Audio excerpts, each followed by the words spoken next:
Estamos começando pela TV Novo Tempo mais um programa Evidências. E a nossa busca? Fatos que comprovem a veracidade histórica da Bíblia Sagrada. Existe uma frase atribuída a Sócrates que diz mais ou menos assim: a vida sem ciência, sem conhecimento, é uma espécie de morte. É lógico que ciência para os gregos era algo um pouco diferente do que entendemos hoje por ciência, mas uma coisa é fato. Há pessoas que parecem nascer com uma tremenda sede de sabedoria e não se contentam enquanto não bebem litros e litros do mar do conhecimento. Aristóteles já dizia que o começo de toda ciência é o espanto de ver que as coisas são aquilo que elas são. Salomão, por sua vez, preferiu dizer que o temor do Senhor é o começo de toda a ciência, isto é, de toda a sabedoria. Esta passagem está em Provérbios, capítulo 9, verso 10. No programa de hoje, vamos falar de um homem que também tinha uma tremenda sede de conhecimento, mas ele não se esquivou de buscar, em primeiro lugar, o temor do Senhor. O seu nome? Galileu Galilei, um homem que viveu para descobrir coisas revolucionárias. Seu nascimento ocorreu no dia 15 de fevereiro de 1564, em Pisa, na Itália. Seu pai se chamava Vincenzo Galilei. Ele era músico e compositor e também matemático. A sua mãe, Giulia Amanati, era uma cristã devota que muito incentivou a espiritualidade na vida dos seus filhos. Ambos, Giulia e Vincenzo, exerceram uma influência muito positiva no filho genial que haveria de se tornar o fundador da física moderna. A família Galilei era muito pobre e Vincenzo enfrentava muitas dificuldades para criar os 7 filhos que possuía. Galileu era o mais velho deles e, desde cedo, ajudava seu pai no sustento dos outros irmãos. Contudo, jamais lhe fora permitido abandonar os estudos ou por causa do trabalho ou por causa das necessidades. A educação formal e também religiosa dos filhos era uma questão de prioridade para aquela família que não poupava recursos para vê-los muito bem encaminhados. Há muitos pais hoje em dia que, à semelhança da família Galilei, também se sacrificam para manter os seus filhos em escolas cristãs que possam proporcionar-lhes a educação necessária tanto para a vida neste mundo quanto para a eternidade. Eles passam privações e dificuldades, deixam de comprar coisas para si mesmos apenas para investir em mensalidades e livros que ajudarão a garantir o caráter de seus filhos no futuro. Pena que, assim como há pais devotados, infelizmente também existem jovens que não valorizam esse privilégio e preferem seguir rumo ao abismo. Mas esse não era o caso de Galileu. Ele soube muito bem aproveitar as oportunidades que a vida lhe oferecia, ao invés de ficar lamentando as limitações sociais de sua família. Na adolescência, por exemplo, ele ficou fascinado pelas artes do renascentismo e decidiu que seria um pintor ao invés de matemático como seu pai. Depois mudou de ideia e resolveu que entraria para a ordem dos jesuítas, onde seguiria a carreira de religioso. O problema é que Galileu, nesta época, tinha apenas 14 anos de idade e seu pai já havia percebido que muitos dos seus desejos eram apenas fogo de palha, daqueles próprios da adolescência. Na verdade, apesar do brilhantismo e talento natos já demonstrados desde a juventude, Galileu era muito inconstante em termos de carreira profissional. Hoje ele queria ser uma coisa, amanhã queria ser outra. Aliás, você sabe como é. Há pessoas que são realmente indecisas. No último ano do ensino médio, é sempre comum encontrar alunos que não sabem se querem cursar direito, física ou computação. No final, acabam fazendo uma faculdade que não tem nada a ver com nenhuma dessas 3 opções anteriormente aventadas. É a vida. Uns certos do que querem, outros eternamente indecisos. Se você é um desses indecisos, não se desespere. Quem sabe não existe um gênio como Galileu aí mesmo, existindo dentro de você. O Sr. Vincenzo, então, tentou escolher uma carreira para o seu filho, insistindo para que ele fosse comerciante de tecidos. Essa profissão na época dava muito dinheiro, mas o protesto de Galileu foi imediato. Então o seu pai lhe fez uma outra proposta, uma outra alternativa. Que tal se ele se tornasse um médico? Na falta de algo mais atrativo, Galileu aceitou cursar medicina. Com apenas 17 anos, ele iniciou seus estudos na Universidade de Pisa. Seus colegas na época puseram-lhe o apelido de debatedor, porque ele vivia questionando e discutindo tudo aquilo que seus professores diziam. E tudo aquilo, é claro, que não fosse baseado em provas convincentes. Depois de algum tempo, Galileu trancou a faculdade de medicina e acabou mudando de curso. Estudou matemática e ciências. Contudo, em 1585, ele foi obrigado a deixar a universidade por falta de dinheiro. A reitoria costumava oferecer bolsas de estudo a alunos pobres que, como ele, não tinham como custear os seus estudos. Mas Galileu era considerado por alguns professores um encrenqueiro acadêmico. Deste modo, o seu nome nem foi considerado para o oferecimento de bolsa escolar. O reitor e alguns professores da universidade pareciam até estar satisfeitos em não ter mais aquele aluno questionador em meio aos estudantes da escola. Mas note, encrenqueiro neste contexto que eu apresentei aqui não significa desordeiro, desinteressado ou delinquente. Galileu era apenas um jovem, digamos assim, com uma mente um tanto inquietante, uma mente à frente do seu tempo. E aliás, se me permite dizer, a sociedade humana nem sempre reconheceu seus grandes personagens enquanto estavam vivos atuando nela. Coube muitas vezes à história dar-lhes o reconhecimento devido, mas isto já com anos e anos após a sua morte. Enquanto estavam vivos, eram meros questionadores, mas depois de mortos, ilustres pensadores da humanidade. Assim foi com vários, inclusive Galileu. Mas o curioso dessa trajetória, e que poucos biógrafos infelizmente dão atenção, é que nesta época o que mais ajudou Galileu em sua humilhação e falta de perspectiva foi justamente a fé cristã que sua mãe lhe havia ensinado. Veja o que ele mesmo escreveu. Tudo aquilo que dá curso a nossas vidas devemos receber como sendo o maior dom da mão de Deus, na qual repousa igualmente o poder de não fazer absolutamente nada para nós. Na verdade, devemos aceitar o infortúnio não só em agradecimento, mas em infinita gratidão à providência divina, que por meio de tais ocorrências nos leva a superar um amor excessivo por coisas terrenas, elevando nossa mente para aquilo que é celestial e divino. Agora você vê, Galileu Galilei, o futuro homem de ciência, apegou-se com firmeza a Deus e fez de Deus o seu professor especial. Ele pediu ao Senhor que o iluminasse e começou a estudar por conta própria e dar aulas particulares para se sustentar na cidade de Pisa. Até que este homem, Guidobaldo del Monte, famoso professor de matemática nas universidades de Pisa e Pádua, reconheceu o brilhantismo de Galileu e interveio em seu favor. Ele solicitou pessoalmente à reitoria da universidade que Galileu fosse aceito ali, não mais como aluno, mas como acadêmico. Você já deve estar imaginando que não foi um pedido fácil, e não foi mesmo. Aquele pleito de Guidobaldo resultou numa queda de braços administrativa que durou anos, até que, finalmente, em 1589, a Faculdade de Matemática o aceitou como um de seus professores assistentes. Cargo, aliás, que ele ocupou por 4 anos consecutivos. Dizem, aliás, que certa feita o nosso gênio quase perdeu a cátedra de professor porque foi o único que teve a coragem de ser sincero e reprovar um trabalho medíocre que todos diziam estar bom apenas porque havia sido feito pelo filho único de um grande duque da cidade de Pisa.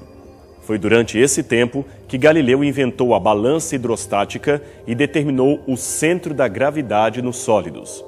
Tais descobertas valeram-lhe, em 1592, o título para lecionar na grande Universidade de Pádua. Ele não era tolo, é claro, e aceitou prontamente o convite. Em Pádua, Galileu vai permanecer até 1610. Nesse período, ele aproveitou para aperfeiçoar o telescópio e mediu, através desse, as montanhas da Lua. Também assinalou os satélites de Júpiter, as fases de Vênus e os anéis de Saturno, além, é claro, da rotação do Sol sobre o seu próprio eixo e outras coisas mais. Galileu afirmou também que o peso dos objetos é determinado pela força contínua de atração que exerce o centro da Terra sobre os corpos. Se estivéssemos num vácuo, a folha de uma árvore cairia no solo com a mesma velocidade de um bloco de chumbo. A razão disto é que não haveria ali a resistência do ar à passagem dos objetos. 3 séculos e meio depois, os astronautas americanos pisam na Lua e testam na prática o que Galileu havia dito na teoria. Mais uma vez, confirmou-se que o italiano estava certo. Como professor, Galileu era muito respeitado pelos alunos que amavam a versatilidade de suas classes.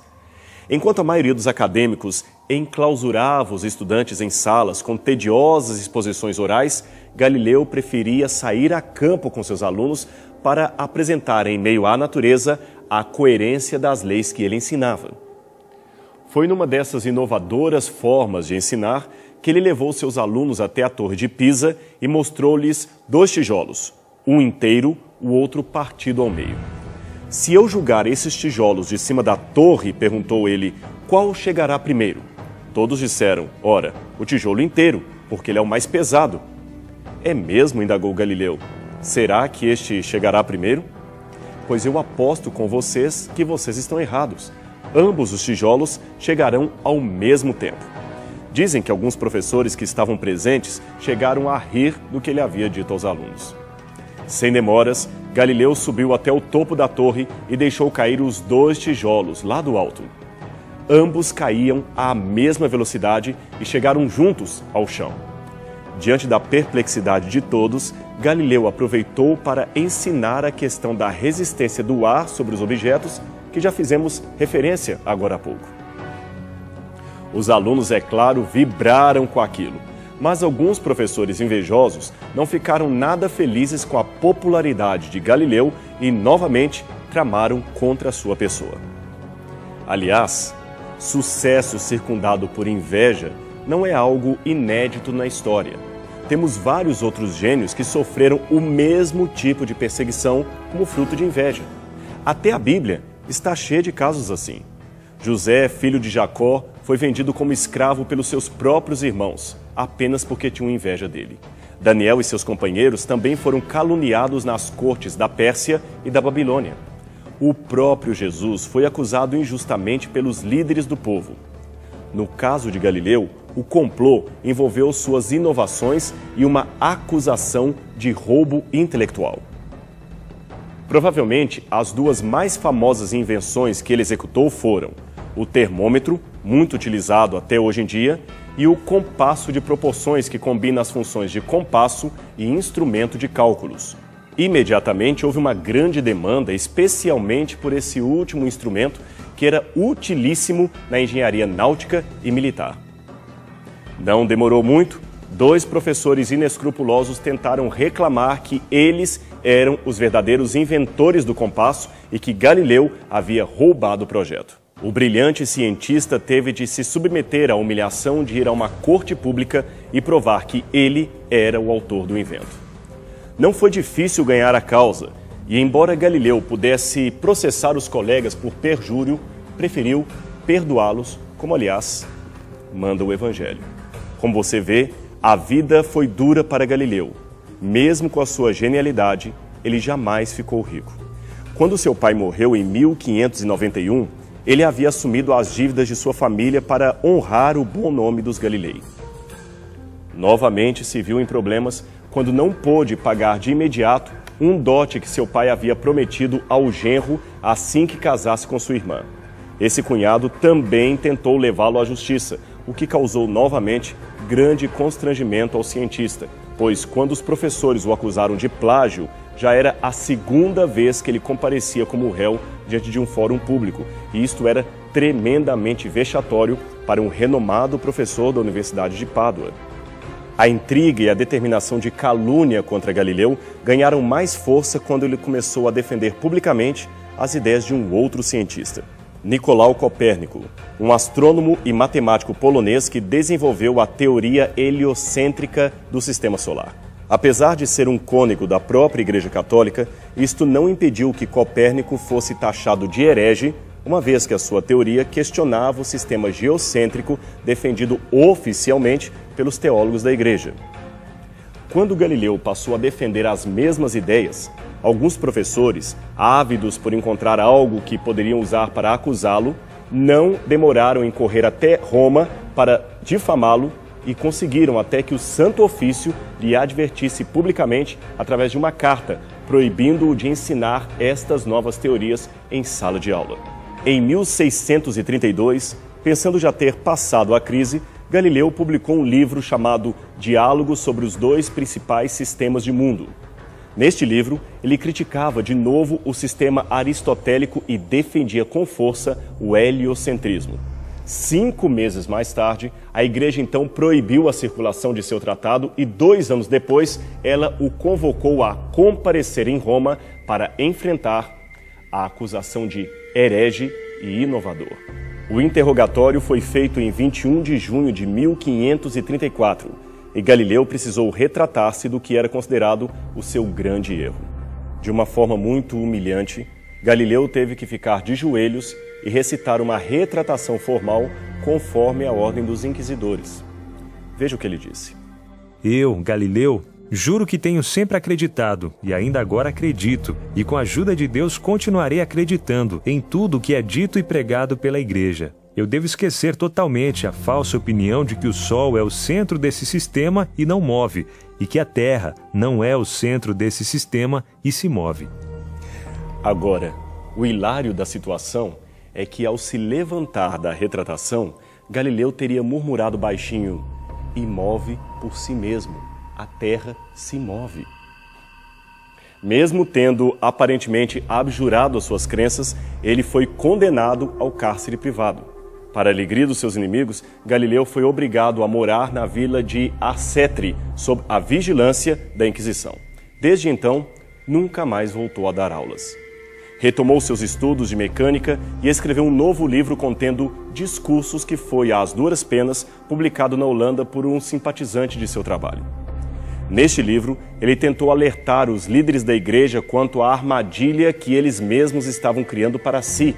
Ele escreveu o seguinte: Escrevam o que lhes digo a teólogos. O desejo de vocês em forjar assuntos de fé, a partir de proposições relativas a fixar a posição do Sol e da Terra, tem levado a Igreja a condenar como hereges aqueles que declaram que a Terra gira em torno do Sol. Mas o tempo virá em que será provado fisicamente que o contrário do que vocês dizem é a verdade, que a Terra gira em torno do Sol.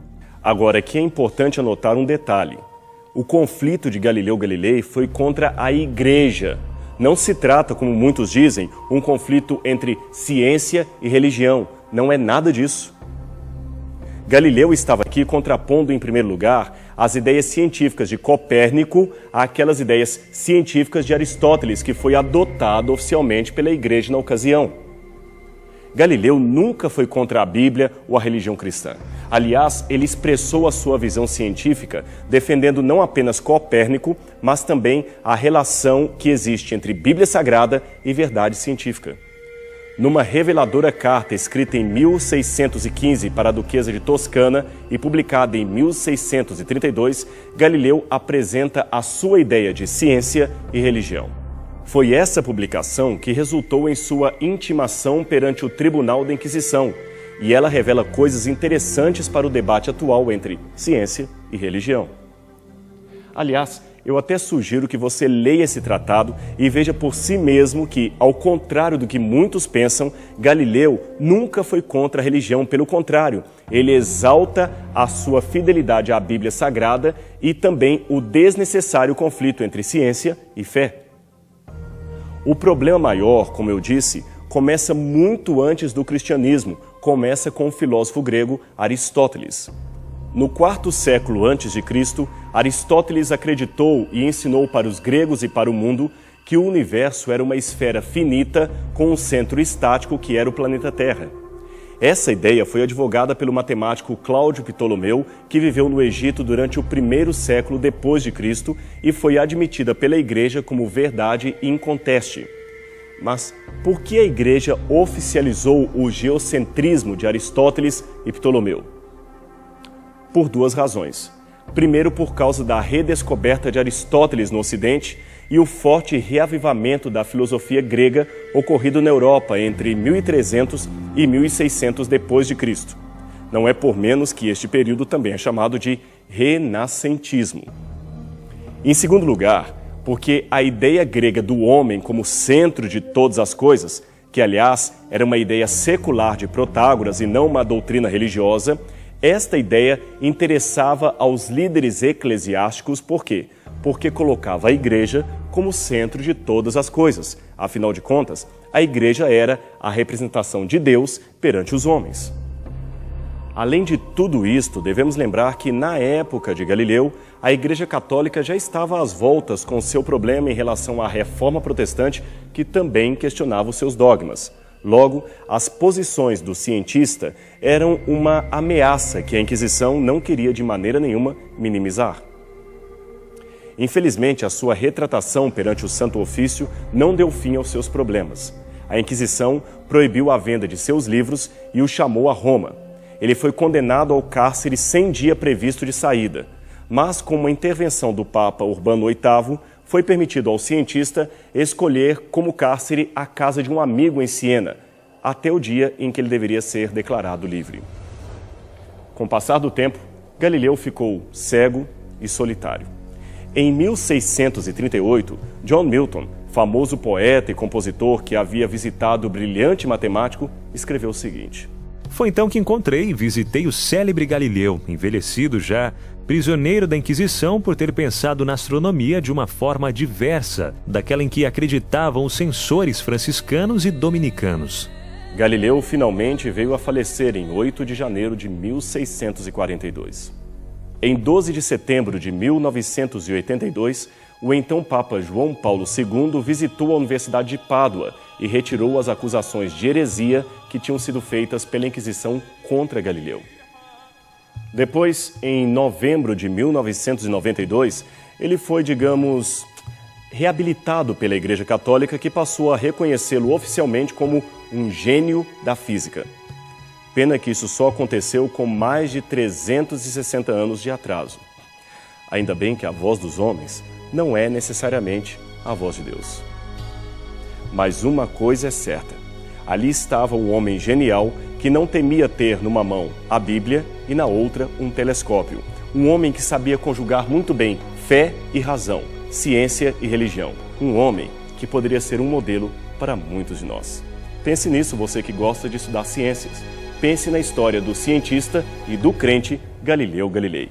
E a gente fica por aqui. O nosso próximo programa será semana que vem, aqui na TV Novo Tempo, o canal da Esperança. Até lá!